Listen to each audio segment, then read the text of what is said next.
وبركاته. إن الحمد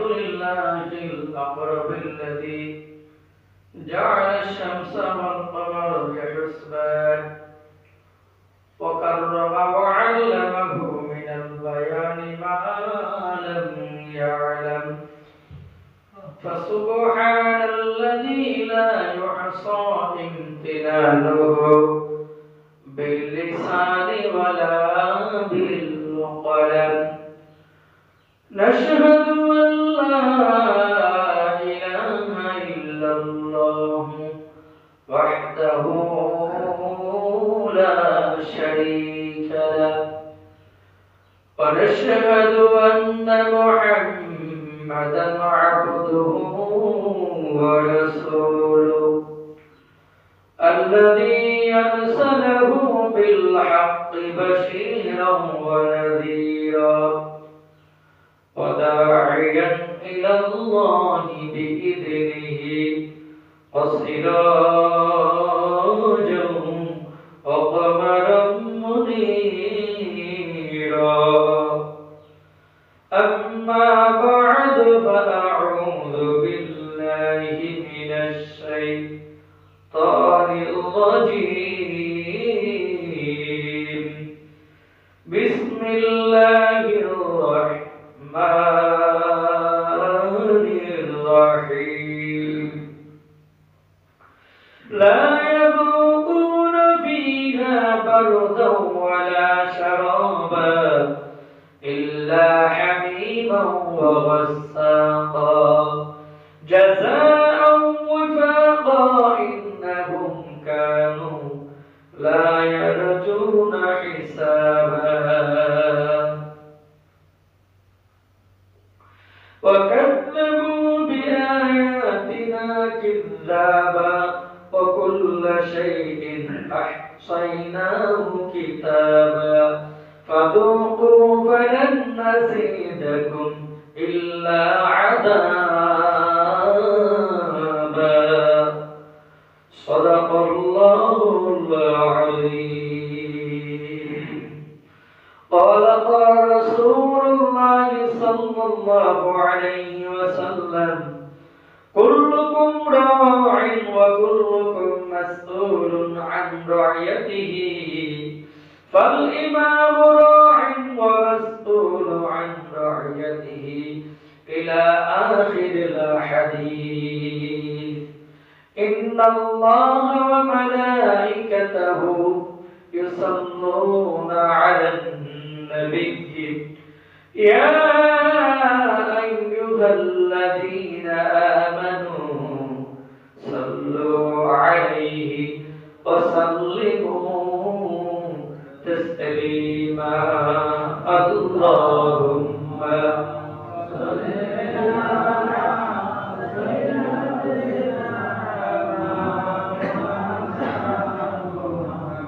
وعلى آل سيدنا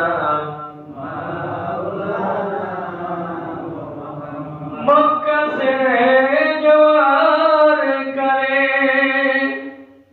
नबी जी के कोई अशबो बारी मक्का थे इस्लाम जे दिन विजय अल्लाहुम्मा सल्ले अला सय्यदिना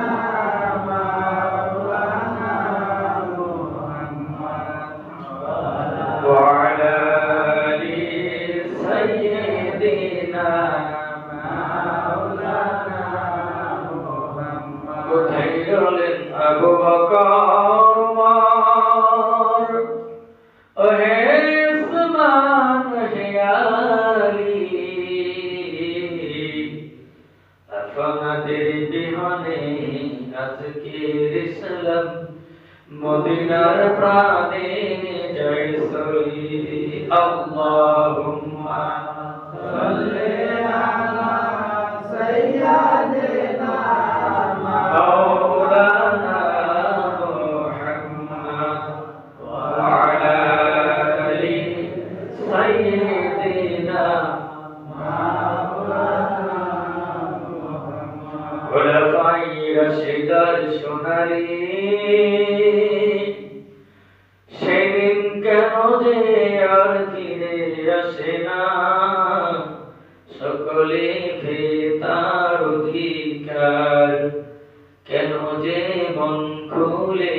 হাসে না খোলাফায়ে রাশেদার সোনালি সেদিন কেন যে আর ফিরে আসে না সকলে তার অধিকার কেন যে মন খুলে হাসে না খলিফায়ে ওমরের শাসনে কোন জীব না খেয়ে মরেছে ও যে খলিফায়ে ওমরের শাসনে কোন জীব না খেয়ে মরেছে সেই ওমরের মতো কেউ ধরাতে আর কি কোনদিন হবে না খোলাফায়ে রাশেদার সোনালি সেদিন কেন যে আর ফিরে আসে না সকলে পেয়ে তার অধিকার কেন যে মন খুলে হাসে না ও যে চারিদিকে কি শুনি হাহাকার অন্যায় জুলুম বিচার এ জুলুমের অবসান আর কি কোনদিন হবে না খোলাফায়ে রাশেদার সোনালি সেদিন কেন যে আর ফিরে আসে না সকলে পেয়ে তার অধিকার কেন যে মন খুলে হাসে না বালাগাল উলা বিকা মালিহি কাশাফাত তুজা বিজামালিহি হাসানাত জামিউ সালিহি সাল্লু আলাইহি ওয়া আলিহি বালাগাল উলা বিকামালিহি কাশাফাত তুজা বিজামালিহি হাসানাত জামিউ সালিহি সাল্লু আলাইহি ওয়া আলিহি আলহামদুলিল্লাহ মহান আল্লাহ রাব্বুল আলামিনের দরবারে অসংখ্য অগণিত শুকর ও সুজুদ পেশ করছি যে মহান মনিব আল্লাহ সুবহানাহু ওয়া তাআলা আজ পবিত্র জুমার দিন আল্লাহর ঘর মসজিদে আমাদেরকে আসার বসার কিছু কথা বলা এবং শোনার তৌফিক এনায়েত করেছেন এজন্য সকলের শুকরিয়া আদায় করছি আলহামদুলিল্লাহ আলহামদুলিল্লাহ ওই মহান মনিবের দরবারে শুকরিয়া আদায় করছি আরো একবার যে মানিব আমাদেরকে সুস্থ রেখে ভালো রেখে আজকে জুমার দিন অনেক মানুষের মধ্য থেকে আমাদেরকে বাছাই করে আল্লাহর ঘর মসজিদে আসার সুযোগ করে দিয়েছেন এই জন্য নতশিরে আরেকবার শুকরিয়া আদায় করে উচ্চ স্বরে আওয়াজ দিয়ে বলছি আলহামদুলিল্লাহ আলহামদুলিল্লাহ প্রিয় ভাইরা আমার আমাদের আলোচ্য বিষয় ছিল নিজে বাঁচুন পরিবারকে বাঁচান এরপর আমরা 7টা পয়েন্টের উপর আলোচনা নিয়েছি জান্নাতি পরিবারের বৈশিষ্ট্য কি পরিবারের বৈশিষ্ট্য জান্নাতি পরিবারের বৈশিষ্ট্য তারপর 4র্থ পয়েন্ট আলোচনা করেছিলাম বৈশিষ্ট্য কয়টি 7টি কয়টি 7টি বৈশিষ্ট্য তো 7টি বৈশিষ্ট্য আমরা 4র্থ পয়েন্টে আলোচনা করেছি তো 4র্থ পয়েন্ট থেকে আমরা আবার আজকে আলোচনা করার চেষ্টা করব ইনশাআল্লাহ আরো জোরে বলি ইনশাআল্লাহ আরো জোরে বলি ইনশাআল্লাহ আল্লাহ তৌফিক দান করুন প্রিয় মুসলিম ভাইরা তাহলে 4র্থ পয়েন্ট হলো কি ভ্রাতৃত্বের বন্ধন রক্ষা করা ভ্রাতৃত্বের বন্ধন কি করা আরো জোরে বলি কি করা শরীয়তের বিধান হলো আপনার সবচেয়ে কাছের আপনজনকে আপনার বলে আত্মীয়তার দিক থেকে ইসলাম কি বলে আর আপনারা কি বলেন ইসলামের নিয়ম কি আর আমাদের সামাজিক প্রথা কি এই বিষয়টা আমাদের জানার দরকার আছে আত্মীয় দিক থেকে প্রথম সারির প্রাধান্য পাবে বাপের পরে চাচা বাপের পরে কে চাচা এরপরে হলো ফুফু এরপর হবে কে ফুফু এরপরে মামা এরপরে খালা বললাম? প্রথম হলো আমার বাপের দিকের আত্মীয় কারা?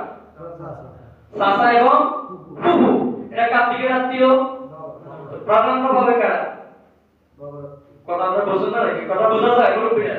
এই ঘুমান কারা? একটু অন্য সময় তো মানে জুবান দিন আমরা করে পাই, কথা বলে একটু শেয়ার করি। আর জুবান দিনও যদি আপনার কথাগুলো মনোযোগ দিয়ে না শুনেন, যদি ঘুমান কি করার আছে? তাহলে ইসলাম বলতেছে আপনার প্রাধান্য আগে পাবে কে?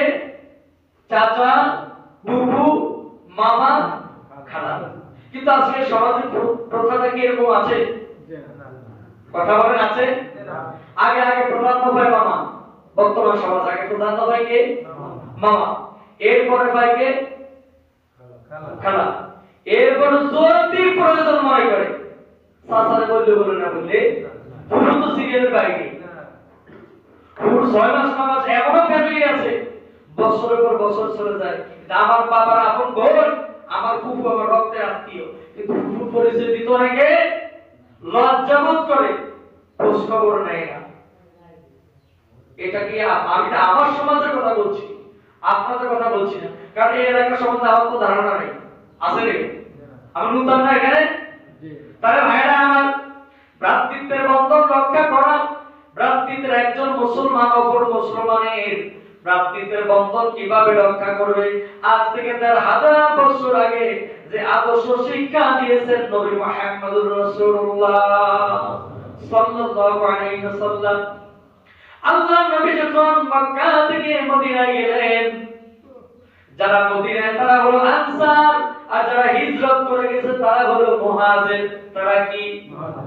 তারা এতটা ভাইয়ের জন্য ভাই এতটা করেছেন। একটা আমার দুটো ঘর আছে আনসারী সাহাবীর, কিন্তু মুহাজির যে ভাই মক্কা থেকে মদিনায় গিয়েছে তারা বাড়ি নাই, ঘর নাই।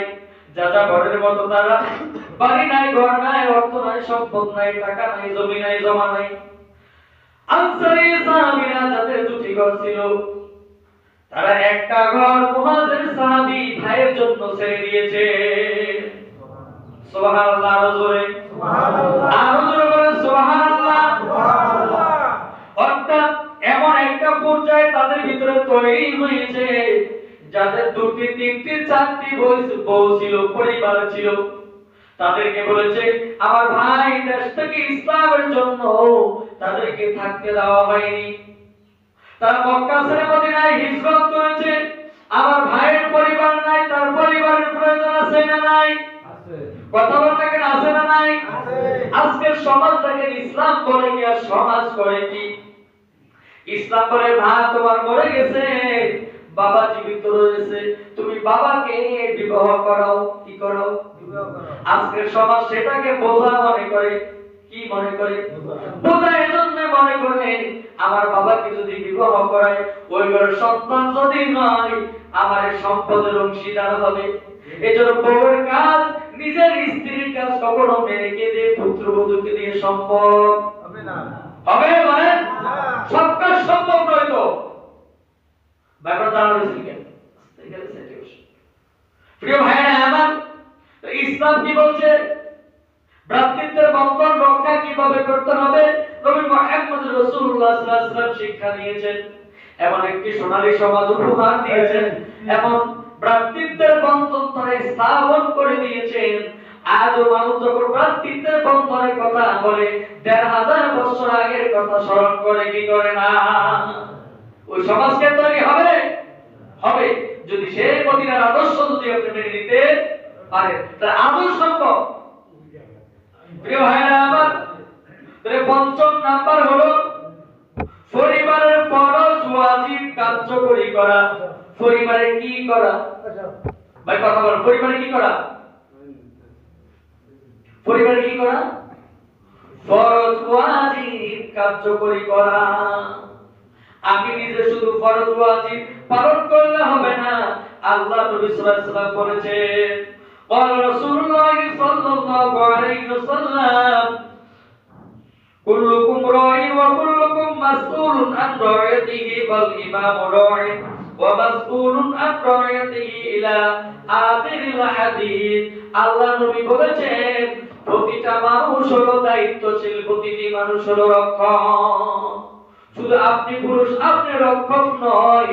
আপনার ঘরের স্ত্রী যিনি, তিনি হলো গৃহিণী, তিনি হলো রক্ষক। তিনি কি? সন্তানের পরিচর্যা করবে, এই দায়িত্ব কার? স্বামীর না স্ত্রীর? স্ত্রীর। এজন্য মাঝে মধ্যে আমি বলি, ভাই মাইন্ড করবেন না, মাইন্ড করবেন, আমি শ্রদ্ধা নিয়ে বলছি।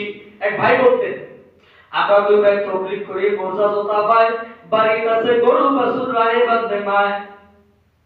আমি নিজে খুব দরবেশ, অথচ আমার পরিবার পর্দা করে না, আমার পরিবার ফরজ মানে না, আমার পরিবার ওয়াজিব মানে না, আমার ছেলে সন্তান ফরজ আদায় করে না, ওয়াজিব আদায় করে না, নফলের খুব কিন্তু সমাজে প্রথা বেশি আছে না? কথা বলা আছে না নাই? সমাজ আগে আপনার পরিবারে ফরজ ওয়াজিব কার্যকরী করবে নাকি শুধু নিজে একা আদায় করবে? নিজে একা আদায় করলে হবে না তো, এটা আপনার রক্ষক, এটা আপনাকে করতে হবে। তাহলে ফরজ ওয়াজিব এটা আপনাকে পরিবারের রক্ষণাবেক্ষণ করতে হবে। আপনি আপনার পরিবারের রক্ষক, তাহলে পরিবারে হলো ফরজ ওয়াজিব কার্যকরী করা, শুধু হুকুম না, কার্যকরী করা, অর্থাৎ বাস্তবায়ন করা। কি করা? বাস্তবায়ন করা। আমার পরিবারে যদি 5 জন সদস্য থাকে, আমি তাদের উপরে ফরজ ওয়াজিব কার্যকরী করতে হবে, কারণ আমি অভিভাবক, আমি গার্ডিয়ান। কালকে আমাদের ময়দানে এটার জন্য আপনাকে জবাবদিহি করা লাগবে। প্রিয় ভাইরা, 6 নাম্বার হলো অহংকার মুক্ত পরিবার গঠন। কি মুক্ত? আরো জোরে বলুন, কি মুক্ত? অহংকার মুক্ত পরিবার গঠন করতে হবে, অহংকারী হওয়া যাবে না। আল্লাহ বলেন, অহংকার যিনি করতে পারেন তিনি কে? সবকিছু যিনি করতে পারেন তিনি কে? আল্লাহ। সবকিছু যিনি দিতে পারেন তিনি কে? আল্লাহ। মানুষের যেটাই প্রয়োজন, মাখলুকের যেটাই প্রয়োজন, সেটা যিনি পূরণ করতে পারেন তিনি হলেন স্রষ্টা। অহংকার করার একমাত্র আল্লাহ, কিন্তু স্রষ্টা অহংকার করবে, সৃষ্টি কখনো অহংকার করতে পারবে না। আপনি কেন অহংকার করবেন? আপনি কেন অহংকার করবেন? আল্লাহ তাআলা বলেছেন, হাল আতা আলাল ইনসানি হিনুম মিনাদ দাহরি লাম ইয়াকুন শাইআন মাযকুরা ইন্না খালাকনাল ইনসানা মিন নুতফাতিন আমশাজ নাবতালিহি ফাজআলনাহু সামিআন বাসীরা। আল্লাহু আকবার। আল্লাহ বলেন, মানুষের উপরে কি অন্তহীন মহাকালের এমন একটি সময় অতিবাহিত হয়েছে যখন সে উল্লেখযোগ্য কোন জিনিসে ছিল না। কি ছিল না? উল্লেখযোগ্য কিছুই ছিল না। আলহামদুলিল্লাহ রাব্বিল আলামিন, তিনি এমন রব, অস্তিত্ববিহীন জিনিসকে যিনি ক্রমে ক্রমে ধাপে ধাপে আপনার সৃষ্টির পূর্ণতা যিনি দান করেছেন তিনি হলেন কে? আল্লাহ। আর যদি বলেন তিনি কে? আল্লাহ। অহংকার করবে কে? আল্লাহ। স্রষ্টা অহংকার করবে, সৃষ্টির অহংকার করার কোনো সুযোগ আছে নাকি? না। সৃষ্টির অহংকার করার কোনো সুযোগ আছে? না। কিন্তু অহংকার তো ঠিকই আমাদের চলছে, ঠিকই আমাদের। একজন সম্মানী মানুষ, একজন সম্মানী বয়োজ্যেষ্ঠ বাবার বয়সী মুরব্বী বাজারে গেছে, তার মনে একটা চাহিদা, একটা বড় মাছ দেখেছে, সে কিনবে, সে দাম দর করতেছে, অথচ এখনো তার কথা শেষ হয়নি। তার আগে আপনি মোটামুটি কিছু টাকার মালিক গেছেন, মাছটা কত রে? চাইছি তো 900 টাকা, দে দে বাকি বল। কি বল? কি বল? বাবার বয়সী, চাচার বয়সী, বড় ভাইয়ের বয়সী, এদেরকে শ্রদ্ধা করতে শিখো। কি করতে শিখো? সমাজ থেকে তো আজকাল শ্রদ্ধা বোধ উঠে গেছে, মানুষের সম্মান বোধ উঠে গেছে। আমি কোনো দিক দিয়ে কম নেই, আমার গায়ে যেমন হেজ আমার দাম বেশি, ওর কথা তো কয় না। একজন কইছে ঠিক, বাকিটা কয় না, কইলে কোন না কইলে না, আমার সমস্যা, কইলে ভালো না কইলে আরো ভালো। তাহলে প্রিয় ভাইরা আমার, ইন্না খালাকনাল ইনসানা মিন নুতফাতিন আমশাজ নাবতালিহি ফাজআলনাহু সামিআন বাসীরা। আল্লাহ বলেন নিশ্চয় আমি মানুষকে এমন এক সংমিশ্রিত বীজ থেকে সৃষ্টি করেছি যাতে তার পরীক্ষা নিতে পারি, এই উদ্দেশ্যে তাকে শ্রবণ শক্তি ও দৃষ্টি শক্তির অধিকারী করেছি। সুবহানাল্লাহ বলে। শ্রবণ শক্তি কে দিয়েছেন? আল্লাহ। দৃষ্টি শক্তি কে দিয়েছেন? আল্লাহ। আল্লাহ আপনাকে বয়রা বানান নাই, কানা বানান নাই, এজন্য এই কৃতিত্ব কার? আল্লাহ। এই কৃতিত্ব কার? আল্লাহ। এমন একটা জিনিস থেকে তৈরি আপনি আমি, যেটা বীজ, এক ফোঁটা পানি বের হলে তার জন্য গোসল ফরজ হয়ে যায়। কি ফরজ হয়ে যায়? কথা বলে কি ফরজ হয়ে যায়? গোসল ফরজ হয়ে যায়। নাপাক বীজ, ঘৃণা লাগে দেখতে। ঘৃণিত জিনিস না? কথা বলে ঘৃণিত জিনিস না? ঘৃণা লাগে কি লাগে না? এরকম একটা জিনিস থেকে আল্লাহ আপনাকে সৃষ্টি করেছে। আপনার সৃষ্টি রহস্য বুঝুন। আল্লাহ কোথা থেকে সৃষ্টি করেছে? তার অহংকার করার কি আছে? অহংকার করার কি আছে? অহংকারী করা যাবে ভাই? কথা অহংকার করা যাবে? আমি নিজে অহংকার করব না, আমার পরিবারে যেন অহংকারের লেশ মাত্র না থাকে। এইসব আমি অভিভাবক, আমি দেখব। আমি আলেম হয়েছি তাতে কি হয়েছে? কি হয়েছে তাতে? আমার সৃষ্টি কিসের থেকে? আমার উৎপত্তি কোন জায়গা থেকে? আমার একটি বার চিন্তা করা দরকার। মানুষ যদি একটু নিজেকে নিয়ে চিন্তা করে, আল্লাহ বলছেন বান্দারে তুমি আমার স্রষ্টাকে নিয়ে চিন্তা করো না, সৃষ্টিকে নিয়ে যদি কেউ 10 মিনিট চিন্তা করে, ধ্যান করে, আল্লাহ বলেন 60 থেকে 70 বছরের নফল নামাজের সওয়াব বান্দার আমল হবে। এত আস্তে সুবহানাল্লাহ। আমি স্রষ্টার করেছি বুঝার দরকার নেই। নিজের দিকে তাকান নিজের দিকে। আমরা কিছুই তো ছিল না, কিছু থেকে কিছু যিনি করেছেন তিনি কে? আল্লাহ। কত সন্তান তো মায়ের গর্ভ থেকে আমরা নষ্ট হয়ে যায় না? অনেকে তো সন্তান হয় না। সেদিন দেখলাম আস্তাগফিরুল্লাহ আযীম, কি ঢুকেছে সোনার বাংলাদেশে। অপর এক পুরুষের বীর্য দিয়ে সে সন্তান ধারণ করেছে। নাউযুবিল্লাহি মিন যালিক। এটা আমার সোনার বাংলাদেশের সিলেট মেডিকেলের কথা বলছি। কোন মেডিকেল? অন্য পুরুষের বীর্য দিয়ে সে সন্তান ধারণ, এজন্য সে গর্ভবোধ করছে। আস্তাগফিরুল্লাহি আযীম। সে নাকি আমার মুসলিম। চিন্তা করতে পেরেছে। প্রিয় ভাইরা আমার, তাহলে অহংকার মুক্ত হতে হবে। জান্নাতি পরিবার গঠন করতে হলে, জান্নাতি হতে হলে অহংকার করা যাবে না। আর যদি অহংকার করা যাবে না, এটা সাথে আপনাকে একমত? কি হয়ে গেল রে? কি হয়ে গেল রে? 7 নাম্বার আল্লাহ বলছেন ইন্নাল্লাহা লা ইউহিব্বু কুল্লা মুখতালিন ফাকুর। নিশ্চয় আল্লাহ কোন উদ্ধত অহংকারকে পছন্দ করেন না। আল্লাহ অহংকারকে পছন্দ করেন না। আল্লাহ যেটা পছন্দ করেন না, বান্দা সেটা করা উচিত নয়। 7 নাম্বার পয়েন্ট হলো হিংসা মুক্ত পরিবার গঠন করা। কি মুক্ত?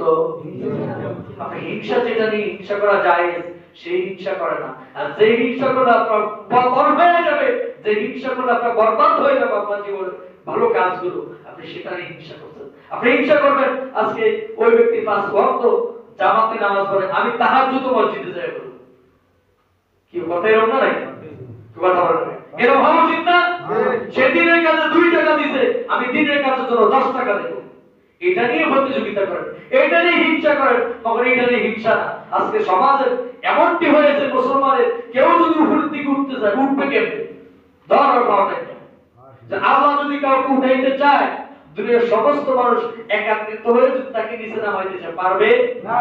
আল্লাহ যদি কাউকে সম্মান দিতে চায়, কেউ যদি চেষ্টা করে, সমস্ত শক্তি যদি ব্যবহার করে, সে কি পারবে না?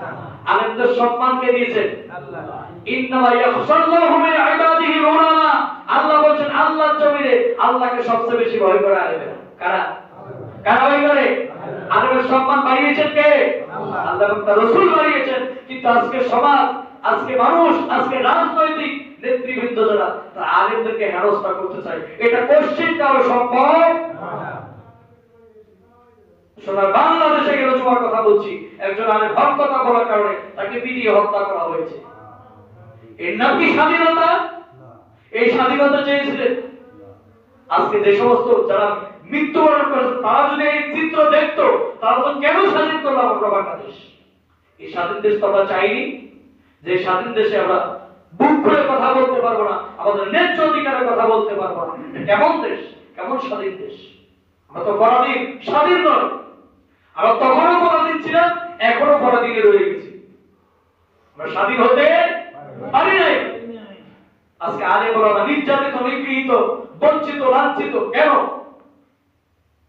দুর্নীতি করেছে? কথা বলে দুর্নীতি করেছে? কি রাস্তা কারবার খাইছে? কিছু তো খাননি।